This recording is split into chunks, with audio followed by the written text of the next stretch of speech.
Welcome to உன்னாஸ் flavours. நம்ம இன்றைக்கி பார்க்க போகிறது ஹம்மஸ். ஏற்கனவே பிளெயின் ஹம்மஸ் பார்த்தோம். இன்றைக்கி வந்து carrot hummus and beetroot hummus. இதுக்கு வந்து ஒரு இதுக்கு சொல்கிறேன், அதே அளவு நீங்கள் அடுத்ததுக்கும் யூஸ் பண்ணிக்கலாம். ஒரு கப் ஒரு உலக்கு பாயில்டு சன்னா ஊற வச்சு வேக வச்சு வச்சுருக்கேன். அதுக்கு ஒரு மீடியம் சைஸ் பீட்ரூட் அதுவும் வந்து பாயில் பண்ணி வச்சுருக்கேன். நீங்கள் ஸ்டீமும் பண்ணிக்கலாம். இதுக்கு வந்து 5 பல் பூண்டு வேணும், 1 டீஸ்பூன் மிளகாத்தூள், 1 டீஸ்பூன் ஜீரகத்தூள், அரை டீஸ்பூன் உப்பு, 1 டேபிள் ஸ்பூன் வெள்ளை எள்ளு வேணும். அதே மாதிரி 1 table spoon olive oil, 1.5 teaspoon இல்லைனா 2 டீஸ்பூன் லைம் ஜூஸு. கார்னிஷ் பண்ணுறதுக்கு தான் நமக்கு வந்து அந்த கொத்தமல்லி வேணும். அதே மாதிரி கொஞ்சோண்டு நம்ம சில்லி பவுடரும் ஸ்ப்ரிங்கிள் பண்ணி விடலாம். இப்போ என்ன பண்ணணும், நம்ம வந்து பாயில் பண்ணி வச்சுருக்கோம் சன்னா, பீட்ரூட்டும் பாயில் பண்ணி வச்சுருக்கோம். இந்த ஒயிட்ஸ் எல்லை வந்து நம்ம வறுத்து வச்சுக்கணும், வெறும் சட்டியில் வறுத்துட்டு அதை எடுத்துக்கணும். இப்போ இல்லைனா ஒவ்வொரு இதாக மிக்சியில் போடணும். முதல்ல வெள்ளை எல்லை போடணும், அதுக்கப்புறம் பூண்டு, பீட்ரூட், கொண்டக்கடலை, இந்த மிளகாத்தூள், ஜீரகத்தூள், உப்பு, ஆலிவ் ஆயில், லைம் ஜூஸ் இதை போட்டு அடிச்சுக்கணும். அதை எடுத்துகிட்டு அது மேலே கொஞ்சோண்டு ஸ்ப்ரிங்கிள் பண்ணிக்கணும் நம்ம சில்லி பவுடரையும் கொத்தமல்லியும். இதே தான் கேரட்டுக்கும். ஸோ நான் ரெண்டையுமே ஒன்றா காட்டுறேன். இப்போ வந்து வெள்ளை எல்லாம் வறுத்துக்கும்.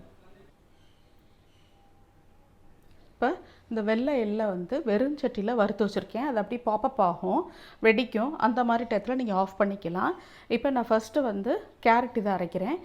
அந்த கொண்டக்கடலை, கேரட்டு, இதில் பாதி மிளகாத்தூள், 1 டீஸ்பூன் மிளகாத்தூள், அரை டீஸ்பூன் ஜீரகத்தூள், கொஞ்சம் அரை டீஸ்பூன் உப்பு, 5 பல் பூண்டு, 1.5 teaspoon Lime juice, 1.5 table spoon olive oil ஊற்றுறேன். இந்த வெள்ளை எள்ளில் பாதி போடுறேன்.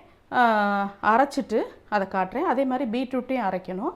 அதுக்கும் இதே மாதிரி ப்ரொசீஜர் தான். அரைச்சிட்டு மேலாப்பில் நம்ம வந்து கொத்தமல்லியும் கொஞ்சம் தனி மிளகாத்தூளும் தான் ஸ்ப்ரிங்கிள் பண்ண போகிறோம். வேறு எந்த பவுடர் வேணாலும் நீங்கள் ஸ்ப்ரிங்கிள் பண்ணிக்கலாம்.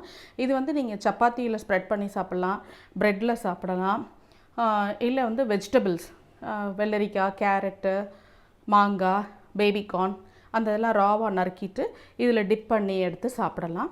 பீட்டா பிரெட் அதோடு வச்சு சாப்பிட்றதுக்கும் நல்லாயிருக்கும். நான் இப்போ அரைச்சிட்டு காட்டுறேன். இப்போ பாருங்கள், நம்மளோட 2 ஹம்மஸும் ரெடி ஆகிடுச்சு. நல்லா இந்த அளவு குவான்டிட்டி வரும். நீங்கள் கம்மியாக வேணால் கம்மியாக பண்ணிக்கலாம். இது வந்து பீட்ரூட் ஹம்மஸ், இது வந்து கேரட் ஹம்மஸ். நம்ம இதிலே ஸ்பினாச் எல்லாமே பண்ணலாம். இது அந்த வெள்ளை எள்ளு சேர்க்குறது உடம்புக்கும் நல்லது, டேஸ்ட்டும் கொடுக்கும், ரொம்ப நல்லாயிருக்கும். லைம் ஜூஸ் வேணால் இன்க்ரீஸ் பண்ணிக்கிங்க. சால்ட் வந்து நான் சன்னாலையும் கொஞ்சம் போட்டிருந்தனால 1/2 டீஸ்பூன் மட்டும் போட்டேன். நீங்கள் அதையும் செக் பண்ணிக்கலாம். இது என்னோடது கரெக்டாக இருந்துச்சு. எல்லாருமே இதை ட்ரை பண்ணி பார்த்துட்டு உங்கள் ஃபீட்பேக்கை சொல்லுங்கள். அடுத்த ஃப்ரைடே இன்னொரு ரெசிபியோடு உங்களை நான் சந்திக்கிறேன்.